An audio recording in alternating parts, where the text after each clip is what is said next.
രാമചന്ദ്രാഭിഷേകം ശ്രീരാമചന്ദ്രാഭിഷേകം സീതയാ സഹിത രാമചന്ദ്ര രഘുവീരരാജ്യാഭിഷേകം ശ്രീനീലകണ്ഠാഭിഷേകം ആഞ്ജനേയ പരിസേവ്യൻ ധീരഭരതാഭിപൂജ്യൻ വീരലക്ഷ്മണ കുമാര ശത്രുഘ്ന സോദരാർച്ചിത പദാബ്ജൻ ശ്രീനീലകണ്ഠ ഹൃദയേശൻ രാമചന്ദ്രാഭിഷേകം ശ്രീരാമചന്ദ്രാഭിഷേകം. രാമായണം വായിക്കണം, രാമായണം പഠിക്കണം, കർക്കിടക മാസം രാമായണ മാസമായിട്ട് ആചരിക്കണം എന്നുള്ളതായ ഒരു വളരെയേറെ സുശക്തമായിട്ടുള്ള ഒരു ചിന്താപദ്ധതി നമ്മുടെ നാട്ടിൽ സജ്ജനങ്ങളുടെ എല്ലാം മനസ്സിലുണ്ടായത്. അപ്പോൾ തന്നെ രാമായണത്തെ എതിർക്കാൻ കച്ചകെട്ടി നടക്കുന്ന ആളുകൾ വലിയ കോലാഹലങ്ങളൊക്കെ ഉണ്ടാക്കി. പക്ഷേ ആ കോലാഹലങ്ങളൊന്നും വില പോയില്ല. എല്ലാ അമ്പലങ്ങളിലും രാമായണ മാസം ആചരിക്കുന്നു, രാമായണം വായിക്കുന്നു, രാമ പൂജ ചെയ്യുന്നു, ആളുകൾ വായന കേൾക്കുന്നു, ആളുകൾ രാമായണം പഠിക്കുന്നു, വീടുകളിൽ രാമായണം വായിക്കുന്നു. കർക്കിടക മാസത്തിലെ എല്ലാ ദിവസവും, ഈ വർഷം അത് 32 ദിവസമുണ്ട്, മറ്റു ചില വർഷങ്ങളിൽ 31 ദിവസമായിരിക്കും. എല്ലാ ദിവസവും രാമായണം നിഷ്ഠയോടുകൂടിയിട്ട് വീട്ടിൽ വായിക്കുന്ന ആളുകൾ ആണ് ഇന്ന് കേരളത്തിലേറെയുള്ളത്. ദുഷ്പ്രചരണങ്ങളൊന്നും വില പോയില്ല. അത് കർക്കിടക മാസത്തിൽ തന്നെ അനേക ആവർത്തി രാമായണം വായിക്കുന്നവരുണ്ട്. രാമായണം കുറേശ്ശെ കിട്ടുന്ന സമയമനുസരിച്ച് വായിച്ചു പോയാൽ പോലും ചില അവസരങ്ങളിൽ കൂടുതൽ സമയം കിട്ടും, കൂടുതൽ നേരം രാമായണം വായിക്കും. ചിലപ്പോൾ ഒരാഴ്ച കഴിയുമ്പോൾ രാമായണം പൂർണ്ണമാകും. പൂർണ്ണമായാൽ ഉടൻ ആവർത്തിക്കാം.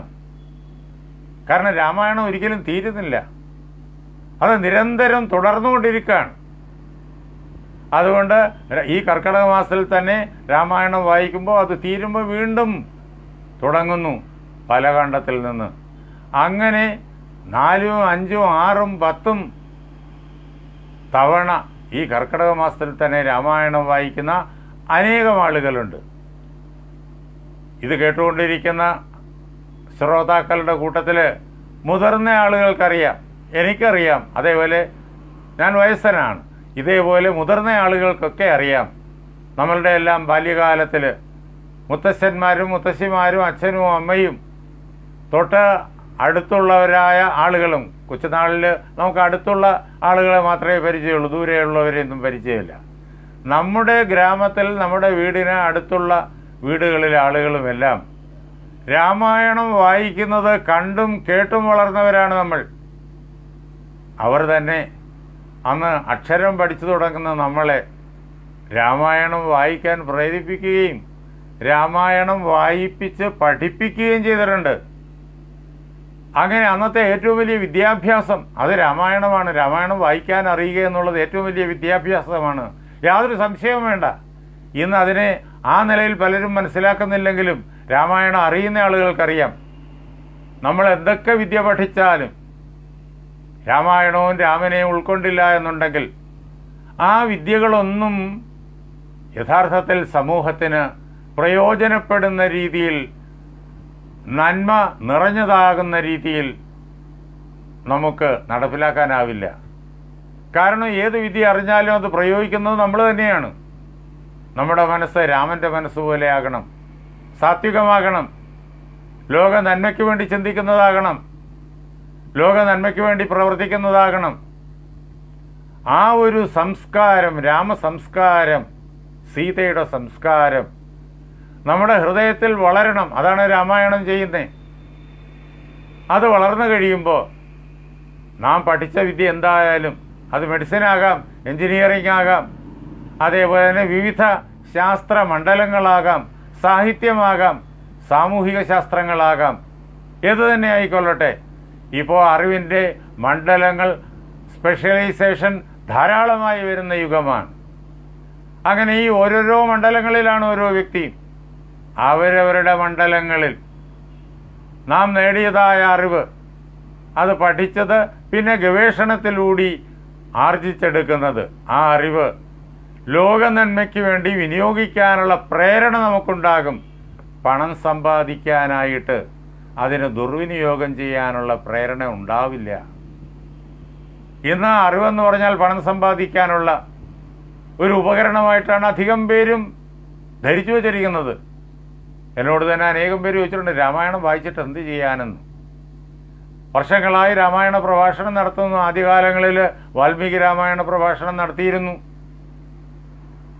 അനേക വർഷങ്ങൾ തിരുവനന്തപുരത്തെ തീർത്ഥപാദ മണ്ഡപത്തിൽ ആദ്യം 6 വർഷവും പിന്നെ 7 വർഷവും കൊണ്ട് വാൽമീകി രാമായണം 2 തവണ പൂർണ്ണമായി അവിടെ വിശദീകരിച്ചു. ആഴ്ചയിൽ ഒരു പ്രഭാഷണം വച്ച്. ആ കാലഘട്ടത്തിലെ പലരും സുഹൃത്തുക്കൾ അല്ലാതെ പരിചയപ്പെട്ടവർ ചോദിച്ചിട്ടുണ്ട്, ഈ രാമായണം പഠിച്ചിട്ടും പഠിപ്പിച്ചിട്ടും എന്ത് നേടാനെന്ന്. കാരണം നേട്ടം, സാമ്പത്തിക നേട്ടം, സ്ഥാനമാനങ്ങളുടെ നേട്ടം, അധികാരത്തിൻ്റെ നേട്ടം, അതിലാണ് ജീവിത വിജയത്തെ ഇവരെല്ലാവരും കാണുന്നത്. എന്നാൽ പണത്തിനും പ്രതാപത്തിനും വേണ്ടി മാത്രമായിട്ട് ജീവിച്ച ആളുകൾ എവിടെയൊക്കെ എത്തിച്ചേർന്ന് നിന്നു എന്നുള്ളത് ലോകത്തിൻ്റെ മുന്നിൽ കൃത്യമായിട്ട് ലോക ചരിത്രത്തിലും അതല്ലാതെയും സമൂഹത്തിൻ്റെ മുന്നിലും ഉണ്ടെങ്കിലും അതിനെക്കുറിച്ച് ചിന്തിക്കാറില്ല. അങ്ങനെ ചോദിച്ചവരെല്ലാം പിന്നീട്, അതിൽ പലരും, അധികം പേരും പിന്നീട് രാമായണത്തിലേക്ക് വരുന്നതും കണ്ടിട്ടുണ്ട്. രാമായണത്തിലെ പല ഭാഗങ്ങളും മനസ്സിലാക്കാനായിട്ട് വരുന്നതും അനുഭവമുണ്ട്. അതെല്ലാം നമ്മുടെ മനസ്സിൻ്റെ വികാസത്തിൻ്റെ പല പല മണ്ഡലങ്ങളാണ്. രാമായണം കൊണ്ടുണ്ടാകുന്ന നേട്ടം വളരെ വലുതാണ്. മനുഷ്യനെ മനുഷ്യനാക്കി തീർക്കുന്നു. ഇന്ന് മനുഷ്യൻ മനുഷ്യത്വത്തിൽ നിന്നിട്ട് വ്യതിചലിച്ചു പോകുന്ന യുഗമാണ്. ആയുധമുണ്ടാക്കി മറ്റുള്ളവരെ പതിയിരുന്ന് ആക്രമിച്ച് ഹിംസിക്കുന്ന ഒരു യുഗത്തിലാണ് നാം ജീവിക്കുന്നത്. അങ്ങനെയുള്ള ഈ കാലഘട്ടത്തിൽ ലോകത്തിന് ശാന്തി ഉണ്ടാകണമെങ്കിൽ എന്തു വേണം? ഏതെങ്കിലും ഒരു ഭരണാധിപൻ്റെ കീഴിൽ ലോകം മുഴുവൻ വന്നാൽ ലോകത്തിന് ശാന്തി ഉണ്ടാവുമോ? ഉണ്ടാവില്ല. ഒരിക്കലും ഒരു ഭരണാധിപനും ലോകത്തെ മുഴുവൻ കീഴ്പ്പെടുത്താൻ പറ്റൂല. ഇതുവരെ പറ്റിയിട്ടില്ല. അലക്സാണ്ടർക്ക് പോലും സാധിച്ചിട്ടില്ല. ലോകം എത്രത്തോളം ഉണ്ടെന്ന് അറിയാൻ പോലും കഴിഞ്ഞില്ല. അറിഞ്ഞതിൻ്റെ 4/1 പോലും ആക്രമിക്കാൻ കഴിഞ്ഞില്ല. ആക്രമിച്ചതിനെ, കീഴ്പ്പെടുത്തിയതിനെ തൻ്റെ കയ്യിൽ 1 വർഷമെങ്കിലും നിലനിർത്താൻ പറ്റിയോ? അതും പറ്റിയില്ല. എല്ലാ വലിയ വലിയ സൈന്യാധിപന്മാർക്കും യുദ്ധ പ്രേമികൾക്കും ഒക്കെ സംഭവിച്ചത് ഇതാണ്. ലോകചരിത്രം നമ്മുടെ മുന്നിൽ പറയുന്നു. എങ്കിലും ആ വഴി കൂടി പോകാനാണ് പലരുടെയും ആശ. അതൊരിക്കലും ആർക്കും സമാധാനം ഉണ്ടാക്കുന്നില്ല, ശാന്തി ഉണ്ടാക്കുന്നില്ല. എല്ലാവർക്കും കഷ്ടപ്പാടും ദുഃഖവും ദുരിതവും മാത്രമേ 1ഉം 2ഉം ലോകമഹായുദ്ധങ്ങളും അതിനു മുമ്പും അതിന് ശേഷവും നടന്ന മഹായുദ്ധങ്ങളും ഒക്കെ ഉണ്ടായിട്ടുള്ളൂ. അവയുടെ എല്ലാം ഫലം അതാണ്. അവയെല്ലാം ഉണ്ടാക്കിയത് അതാണ്. എന്നാൽ രാമനെ പോലെ സാത്വികമായി ചിന്തിക്കാനും സാത്വികമായി പ്രവർത്തിക്കാനും അച്ഛൻ്റെ സത്യം പരിപാലിക്കാൻ വേണ്ടി അവകാശപ്പെട്ട സിംഹാസനം ഉപേക്ഷിച്ച് കാട്ടിൽ പോകുന്ന രാമൻ, ആ രാമനോടൊപ്പം കാനനത്തിലേക്ക് പോകുന്ന ലക്ഷ്മണനും സീതയും, തനിക്ക് അവിചാരിതമായി ലഭിച്ചതായ നാട് രാമൻ്റെ പാദങ്ങളിൽ കൊണ്ടുപോയി സമർപ്പിക്കുന്ന ഭരതൻ, ഇതാണ് ജീവിതം, ജീവിതത്തിൻ്റെ തത്വശാസ്ത്രം. ആ ഭരതനെ അതേ പ്രകാരത്തിൽ പിന്തുടരുന്ന ശത്രുഘ്നൻ, രാമനെ സീതാദേവി അനുഗമിച്ചു. എന്നാൽ കൊട്ടാരത്തിലിരുന്നു കൊണ്ട് ഊർമിളയും മാണ്ഡവിയും ശ്രുതകീർത്തിയും സ്വന്തം ഭർത്താവിൻ്റെ ത്യാഗോജ്വലമായ ഈ ജീവിതത്തെ പരമാവധി പ്രോത്സാഹിപ്പിച്ചു. അവരാരും അതിന് പരാതി പറഞ്ഞില്ല, അതിന് എതിർത്തില്ല, അതിന് തടസ്സം നിന്നുമില്ല. ഈ 4 സഹോദരന്മാരും ഈ 4 സഹോദരിമാരും ജനകൻ്റെ മക്കളാണല്ലോ സീതയും ഊർമിളയും മാണ്ഡവിയും ശ്രുതകീർത്തിയും. ഈ ലോകത്തിന് ശാന്തി എങ്ങനെ ഉണ്ടാകും എന്നതിൻ്റെ ഉത്തമ മാതൃകയാണ്. ആ രീതിയിൽ ചിന്തിക്കാനും പ്രവർത്തിക്കാനും എപ്പോഴാണോ നാം എല്ലാം തയ്യാറാകുന്നത്, അന്ന് ഒരായുധവും ഒരു കീഴ്പ്പെടുത്തലും ഇല്ലാതെ ലോകം പരമമായ ശാന്തിയിൽ എത്തിച്ചേരും.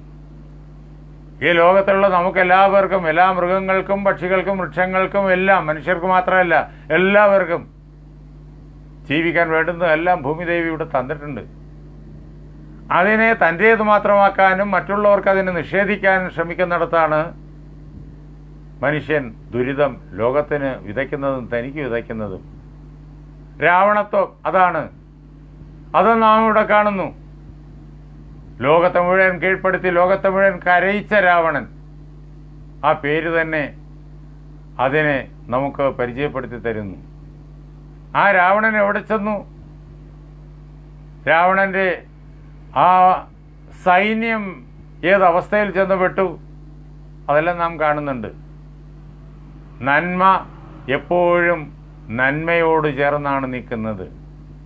തിന്മയിൽ നിന്ന് നന്മയുണ്ടാവില്ല, തിന്മയിൽ നിന്ന് തിന്മയേ ഉണ്ടാവൂ. അത് തിന്മ പ്രവർത്തിക്കുന്ന ആളിലേക്ക് തന്നെ തിരിച്ചു വരും. രാവണൻ ചെയ്ത എല്ലാ പ്രവൃത്തികളും രാവണനിലേക്ക് തന്നെ തിരിച്ചു. രാമൻ ചെയ്ത എല്ലാ പ്രവൃത്തികളും, നന്മയുടെ സർവ കർമ്മ പദ്ധതികളും രാമനിലേക്ക് തിരിച്ചു വന്നു.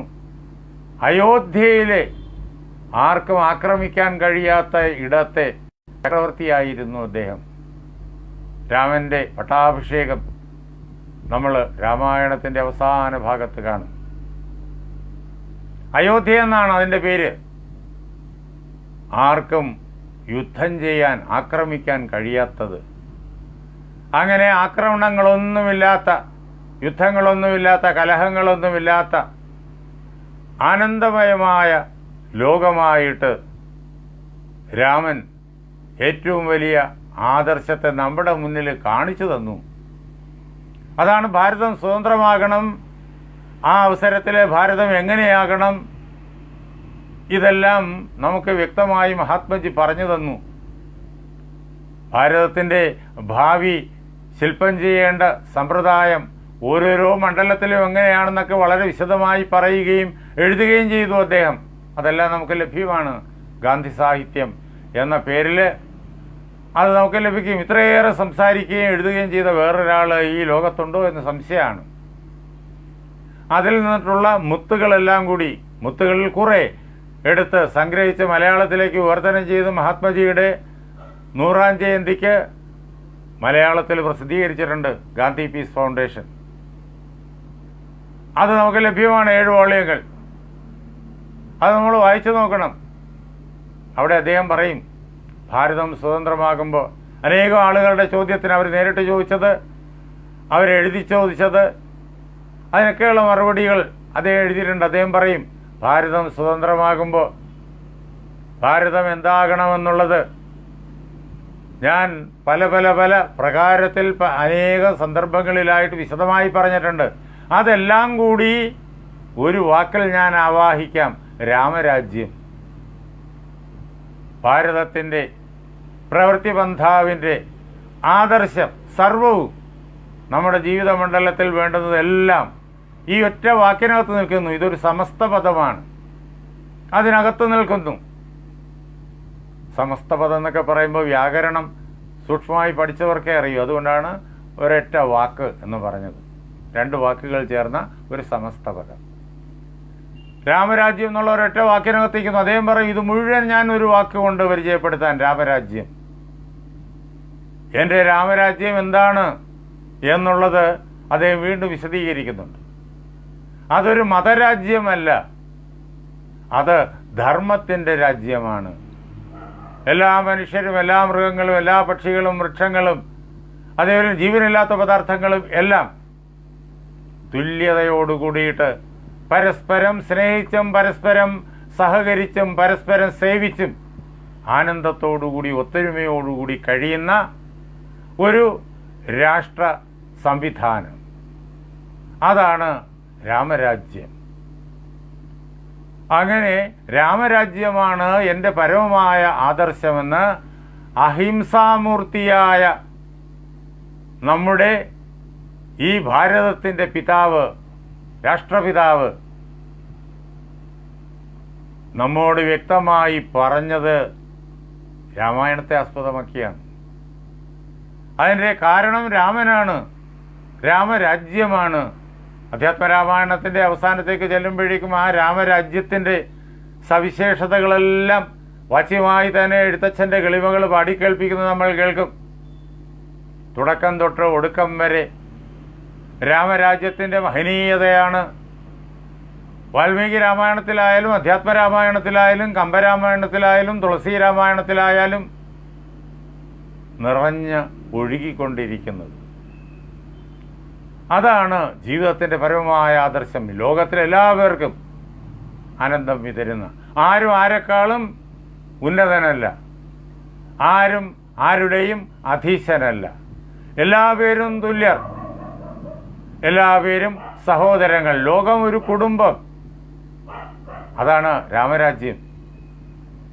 എല്ലാവരും സഹോദരങ്ങളായി ജീവിക്കുന്ന ഏറ്റവും അഭിലഷണീയമായിട്ടുള്ള ആനന്ദപൂർണമായിട്ടുള്ള ഇന്നത്തെ മനുഷ്യനെ സംബന്ധിച്ചിടത്തോളം അത്ഭുതകരമായിട്ടുള്ള ഒരു ജീവിതക്രമം.